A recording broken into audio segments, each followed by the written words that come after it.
Hello, Duke fans. Welcome in to the Duke Blue Devils Insider Podcast, your daily podcast for all things Duke Blue Devils news. Just like every day, we thank you so much for tuning into the show today to get your latest on the Duke Blue Devils. My name is Hugh Strain, your daily host, as well as beat writer at Duke Blue Devils on SI. Happy to chat with you guys today, as well as every single day. As we know, the Duke Blue Devils on a bit of an extended break before beginning postseason action. Duke wins the ACC regular season title and locks up the number one seed in the ACC tournament. It gets the double bye. The ACC tournament begins on March 10th. Duke will not play until the quarterfinals, gets that double bye with a 17-1 league record, finishing this regular season on an 8-game win streak, winning those games by an average margin of 23.1 points. Duke, the clear team to beat out of the ACC heading into the conference tournament, but major injuries could still pose issues for Duke, especially with how glaring the youth is for the Blue Devils with these two injuries to Patrick Gungba and Caleb Foster, and how prominent that youth will be now. So Duke loses Caleb Foster and Patrick Gungba for the entire ACC tournament, the entirety of it as well, both dealing with foot injuries. Caleb Foster with a fractured foot. Who knows what his status is for the rest of the season, postseason included. He was reported to have a fractured foot on Tuesday. At this point, it is unclear whether he will play again. Both him and Gungba are definitely out for the ACC tournament, but it is unclear whether Caleb Foster will come back for the NCAA tournament. Patrick Gungba is expected to be back for the NCAA tournament, but he will miss it as well. Not only is Duke losing two starters from a team that's arguably the best team in the entire country, the number one team at KenPom, the number one team in the NCAA net rankings, the number one overall projected seed in the NCAA tournament, but it's losing two veterans. These are both guys in Gungba and Foster that were on last year's team that won the ACC tournament, won the ACC regular season title, earned a 1 seed in the NCAA tournament, and made the Final Four. So obviously, glaring issue for the Blue Devils that Jon Scheyer will now have to attack. Duke gets very young, very quick. And as we all know, in today's era of college basketball and college athletics altogether, but specifically in basketball, roster continuity and experience are arguably the two most important things in terms of generating a roster and building talent and building cohesiveness as a team. Jon Scheyer did a fantastic job of that, generating the number one overall 2025 recruiting class, as well as bringing back a key slew of talented returners such as Isaiah Evans, Gungba, Foster, Malik Brown, guys like that. And now both Gungba and Foster are out. It will be very interesting to see if Duke becomes vulnerable, because it's been so clearly on another tier relative to the rest of the ACC throughout the regular season. Losing two starters, especially two veterans, we'll see how vulnerable that makes Duke. Caden Boozer, the freshman, will now step into the starting point guard spot. Duke's still led by the National Player of the Year frontrunner Cameron Boozer, as we're about to get into the title of this podcast. But very interesting to see how Duke manages that as time goes on. But the ACC regular season awards have been released, and the Duke Blue Devils ran the show with the awards. Duke was everywhere on these lists, from the individual awards to the All-ACC teams. Duke really was everywhere. Starting it off, so out of all the individual awards, the 6 individual awards for the ACC, 5 of them went to Duke players. As expected, the ACC Rookie of the Year award and the ACC Player of the Year award went to Cameron Boozer, the best player in all of college basketball, the runaway favorite for the National Player of the Year award on the season. Cameron Boozer averaging 22.7 points per game to go along with 10.2 rebounds, 4.1 assists, and 1.5 steals a night on 58.3% shooting from the field and 40.7% from three. The runaway favorite to take home the National Player of the Year award and the best player in college basketball. He will be a joy for fans to watch throughout the NCAA tournament as Duke hopes to make a run to the national championship and avenge that Final Four collapse from a season ago. Capped off the regular season with one of his best performances in a Blue Devil uniform against UNC in the 76-61 victory at Cameron Indoor Stadium. In 37 minutes, Boozer goes for 26 points, 15 boards, and 5 assists on 10 of 17 shooting from the field, 2 of 4 from 3, and 4 of 6 from the free throw line. Cameron Boozer tacks on his 17th double-double of the season. Not only will he be taking home the ACC Player and Rookie of the Year awards, he will be taking home the National Player of the Year award.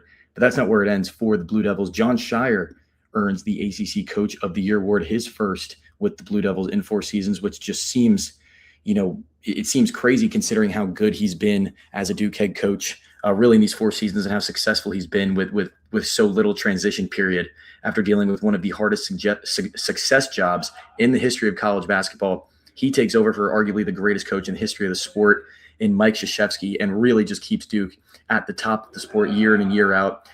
Duke has now won every single home game in its season in back-to-back years. It's undefeated across the last 2 seasons and has done that 3 of the 4 seasons under Jon Scheyer, which is absolutely unprecedented. Scheyer has now led Duke to the number 1 seed in the ACC tournament for the 2nd season in a row, as well as the outright ACC regular season title for the 2nd season in a row. And he's now looking to win his 3rd ACC tournament title in 4 years with the Blue Devils. There was a couple of coaches that you really could have made an argument for, like Jay Lucas at Miami or Ryan Odom at Virginia, maybe. But I think the success that Jon Scheyer has built with this group after losing his entire 2024-25 starting 5 from a group that went to the Final Four is so impressive. How he found a whole new group and gelled them all together so quick and turned them into arguably the best team in college basketball. That can't go unnoticed. Well-deserved for Jon Scheyer. And it doesn't end there. The lone individual award that did not go to a Duke player was the Most Improved Player award that went to Juke Harris of Wake Forest, who's one of the most prolific scorers in the ACC this season, just for a mediocre team. So, didn't get too much attention throughout the season. But Malik Brown also won the ACC Defensive Player of the Year award and the ACC Sixth Man of the Year award. Malik Brown is one of the more, in my opinion, underrated players in college basketball just because of the sheer attention that he gets. His contributions won't show up in the stat sheet, but I think he's the most versatile, disruptive, and really the best all-around defender in college basketball at 6'9". He can guard every position on the floor. He has the most active hands in the sport. If deflections was a stat, he would lead that by a long shot. But really just doesn't get too much attention just because he does all the little things right and makes winning plays, but won't necessarily make the highlight plays. Capped off his Duke career in a major way against North Carolina with his best performance in a Duke uniform. With Patrick Gungba out with injury, he missed that game. Malik Brown stepped into the starting 5 spot because Duke's center depth definitely lacks. But in 30 minutes, Malik Brown goes for 15 points, 10 boards, 5 steals, 2 assists, and a block on 6 of 9 shooting from the field and 1 of 3 from 3. Was a menace in the pick and roll and made life so difficult for UNC on the offensive side of the ball, specifically in the first half. He can hedge off every screen, gets his hands into the ball, and just makes life so difficult for guards to operate. And again, just his versatility, how he can guard anybody on the floor and move without the basketball so well. His instincts are fantastic. I think he's the best defensive player in the country, and then well-deserved for Malik Brown. And he will now be thrust into a major role for the Blue Devils over the next few weeks with Pat Gungba out. Again, it's expected for Gungba to be back for the NCAA tournament, but as of now, it is unclear. But even though he might come back for the NCAA tournament is expected to, Malik Brown will still be thrust into a major role across the next few games for the Blue Devils, just as Duke searches for this ACC crown. So those are the individual awards for the Blue Devils. Duke gets 5 of the 6, really runs the table across that metric or those awards. Obviously, Duke was so far and away above every other team in the ACC. It was expected that Duke would, kind of run the show in those awards. Cameron Boozer received 82 of the 86 votes for ACC Rookie of the Year, received almost every single vote for ACC Player of the Year, technically received 85 of the 86 votes. It says 84, but Jon Scheyer cannot vote for his own players. So one of those likely would have been Cameron Boozer if Jon Scheyer wasn't his coach. Malik Brown received 25 votes for Defensive Player of the Year and 38 votes for Sixth Man of the Year.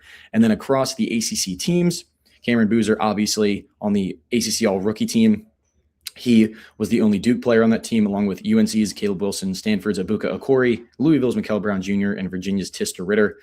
In terms of the All-ACC teams, Boozer, the lone Blue Devil on the All-ACC first team.